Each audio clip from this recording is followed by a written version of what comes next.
are three of the most stunning and condemning documents in biological warfare history. First is a never declassified congressional record of 1969 showing the Department of Defense requested $10 million to develop, quote, synthetic biological agents for germ warfare, end quote, through the National Academy of Sciences, National Research Council, that is, the NAS, NRC. That's nearly half of the amount of money given to all of biological weaponry that year. These new laboratory creations were descriptively and functionally identical to HIV/AIDS. Mind you, this was 15 years before the contested discovery of the AIDS virus by this man, Dr. Robert Gallo, who, as you will see in a minute, oversaw Litton Bionetics, the Army's sixth leading biological weapons contractor at that time. Bionetics also operated the entire administration of the National Cancer Institute's programs at Fort Detrick at that time as well. This private company was a medical subsidiary of the mega military weapons contractor called Litton Industries. Litton's president, Roy Ashe, was Nixon's alternate for the National Security Advisor post he gave to Kissinger. In consolation, the president made Ashe his White House chief of American business and industry. As Roy Ashe was joining the Nixon White House staff, Kissinger ordered Admiral Zumwalt of the Navy to do a reassessment of America's biological weapons capabilities. The Navy has always been at the forefront of such things. Bioweapons were cheaper to make and could be made to target certain people, even certain ethnic groups. There is no doubt that Fort Detrick's sudden cancer focus was part of a greater depopulation plan. According to congressional records and his biographer, Time magazine's managing editor, Walter Isaacson, Kissinger selected the option presented by Admiral Zumwalt to develop AIDS-like and Ebola-like bioweapons, and the contract went to his White House colleague's company, Litton Bionetics. There is now no doubt that Dr. Gallo officiated the development of these AIDS complex viruses. His group at Bionetics combined leukemia, lymphoma, and sarcoma viruses from various species of animals nearly 15 years before he was credited by the Department of Health and Human Services for having discovered the cause of AIDS, a similar retrovirus. They said this would lead to a cure, an AIDS vaccine within 3 years. It never happened. Horowitz is one of the many top-dog researchers who is in Vancouver for the International Conference on AIDS. He is Harvard educated. He has a doctorate in dental medicine from Tufts University in Massachusetts. He's an international authority in public health education, and he's also a prolific author.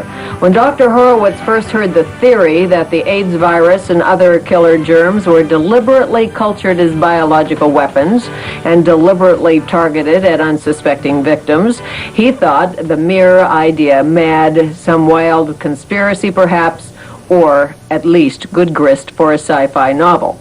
Somewhere along the way, he's changed his mind. He's presenting his investigations at the AIDS conference in Vancouver on Wednesday, and Dr. Horowitz joins us in our studio. When did you go from thinking this was a mad idea to a possibility? It took me about 8 months having a document sit on my desk, which was a 1970 appropriations request for $10 million for the development of AIDS-like viruses. And it sat on my desk, and I realized, I read it, it said the National Academy of Sciences, National Research Council informed the Department of Defense that they could develop synthetic biological agents for germ warfare in 1970 over 5 years for the cost of $10 million. And that led me into investigate whether that document was accurate, whether it was real, and then I began to investigate what happened to the money. And that's what ended up in me looking and finding the origin of AIDS and Ebola. What do you believe about the origin of AIDS? What I know, and what I'm presenting on Wednesday, is that it's a man-made virus. There's no question in my mind these viruses are man-made biological weapons, if you will, or they were developed for cancer research models by National Cancer Institute researchers, people under National Cancer Institute contract, who also were contractors for the Department of Defense. So I know that they were man-made. The question that I leave the readers of my book, Emerging Viruses, and what I'm going to be sharing the information on Wednesday, is that I leave it to you to figure out whether it was an accident, whether these viruses got out accidentally, or whether they were intentionally deployed, as some people would have us believe, or some of the evidence shows. I managed to catch up to Dr. Gallo at the 11th International Conference on AIDS in Vancouver in 1997. I asked him if he was concerned that some of his experiments might have given rise to the AIDS virus, or AIDS virus relatives, that might have contaminated monkeys and chimpanzees shipped by Lytton to the Merck's vaccine division in New York for the production of the earliest hepatitis B vaccines. Here is the exchange Dr. Gallo eventually apologized to me for. He was obviously aggravated. Do you have any concern that your early experiments in taking simian virus 40 in the presence of simian foamy retroviruses and recombining them with cat leukemia and chicken leukemia sarcoma viruses might have given rise to HIV or its relatives following their culture in human tissues, and that these mutants could have contaminated some live viral vaccines produced in contaminated monkeys and chimps supplied to vaccine manufacturers through your affiliates at Lytton Bionetics? Quite frankly, I don't know what the hell you're talking about. Affiliates at Lytton. I'll cite your paper, Dr. Gallo. If you can, you've got a paper. You've got a paper that I don't know I ever published. Okay. I sure like you to cite it. Would you begin? I'd be happy to. National Academy of Sciences, 1970, Gallo et al. It was an oral presentation that you presented before NATO and NATO audiences in Mol, Belgium. You published it. It's in the National Academy of Sciences. I'll be happy to show you the paper. Stop. I mean, this is beyond asinine. In Mol, Belgium, my first trip to Europe, so I can remember it, a NATO meeting did take place. NATO meetings fund all scientific meetings all over the world, even East-West at that time. Biologic meetings, scientific, chemistry meetings, all kinds of meetings.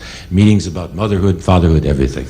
And what I talked about in Mol, Belgium was in the 1960s, long before gene cloning took place, before I ever worked in virology. What I talked about was cellular transfer RNA, okay? And that's Mol, Belgium. Proceedings in the National Academy of Science on SV40, I never published a paper in my life on SV40 except the transfer RNA species in SV40 transformed hamster cells compared to non-transformed cells as a control. You've got pineapples, kiwis, grapes, and cherries mixed in with some other tutti frutti. I don't know what in the hell you're talking about. And excuse me. I'm a little bit tired of this kind of nonsense and crap. And Gallo, Sarin et al. Were Lytton Bionetics researchers, were your co-authors in which you combined cat leukemia and chicken sarcoma viruses to create to evaluate the leukemia sarcoma complex models. I'm really smart. Yes, we did it. Everything was created by us working in the laboratory. Look, just for those with some little bit of understanding of this, who care about this kind of idea. I've had a lot of things said, but I've never had anything quite like that one. There were people who thought and made postulations that, it was not actually directed at me, this is a good one, a new one, but that HIV could have been created in laboratory experiments. There are two answers to that are definitive, conclusive, that no scientist could have deliberately created them unless he was a super genius and 10 years ahead of his time.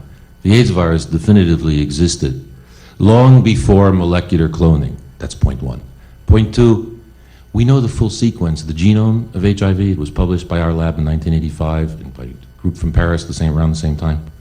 The genome has no homology to any known existing virus in the world, except SIV, discovered after it. Has nothing to do with cats, has nothing to do with chicken sarcoma viruses. SV40 is a DNA virus that comes from little animals that can transform cells in culture, has no sequences in HIV. Further, we never worked with SV40 with those viruses together, and if we did, the whole thing would be irrelevant. And I think you need to begin with Biology 101 high school, okay?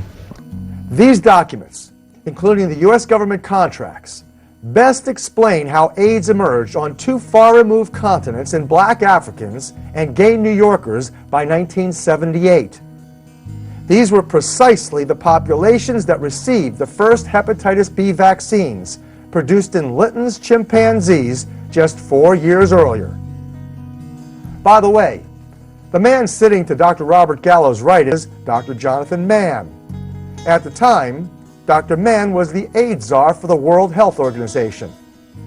Not long after Dr. Mann witnessed my exchange with Gallo, he quit his most esteemed position, saying, quote, far more than a medical problem, AIDS is a socio-political imposition, end quote.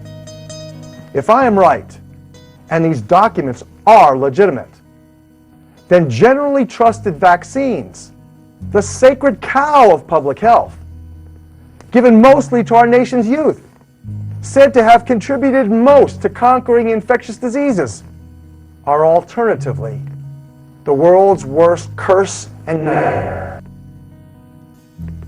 The third and final document in this stunning sequence comes from the same National Cancer Institute and National Public Health Service report. Here is the historic account of American biologists and virologists transferring the most sophisticated bioweapons of mass destruction to Soviet scientists during the Cold War. Even though, as Dr. Kano accurately states, the Russians were developing their biological weapons programs at rocket speed. These documents provide conclusive evidence that the NCI's molecular biologists, including Dr. Robert Gallo, traded America's most advanced secrets in bioweapons production with precise methods and materials for cancer induction, genocidal weapon preparation, and bacteriological and virological bioterrorism with their Russian counterparts and others during the Cold War. We had developed a fairly effective biological weapons program, but the Soviet Union, exploiting the revolution in genetic engineering and molecular biology that happened in the 1970s and 1980s, went 10, 20, 30 years beyond what we ever achieved in the sophistication and lethality and variety of biological weapons. In laboratories like this one, Vector in Siberia, Soviet scientists were able to use modern biotechnology to combine traits from several organisms into one, even to create entirely new diseases unknown to nature. There's a guy named Sergei Popov who did this research for a long time for the Soviets, and what he did was scary. He scares himself, and yet at the same time, you see, when you talk to him, you see him still fascinated. He can't help himself. It's like Oppenheimer and the atom bomb. It's so technically sweet. Well, you talk to Sergei, and he is still infused with this sense of possibility. Gosh, if I just took one from column A and one from column B and one from column C and put them together in a new way, eureka! What crazy things could we concoct? And some of them are crazy. Some of them are terrifyingly crazy. I was in charge of a relatively large team, the biggest team probably in the history of the Soviet Union dealing with synthetic DNA. Sergei Popov is now working in Virginia under a U.S. Defense Department contract to do biomedical research. Right now we protect people from biological agents, but in the former Soviet Union we've developed for more than 15, 17 years, we've tried to develop more dangerous biological agents. The process is quite similar. It could protect people and it could be used to create more dangerous biological agents. Popov is now studying how to help the human immune system fight disease. But as a bio-warrior, he turned the immune system into a killer. He did it with genetic engineering. So these are bacterial cells. They are ready to take up new genetic information which is encoded in plasmid DNA. A plasmid is a small ring of DNA found in many bacteria. This DNA provides instructions for certain traits, including production of toxins or resistance.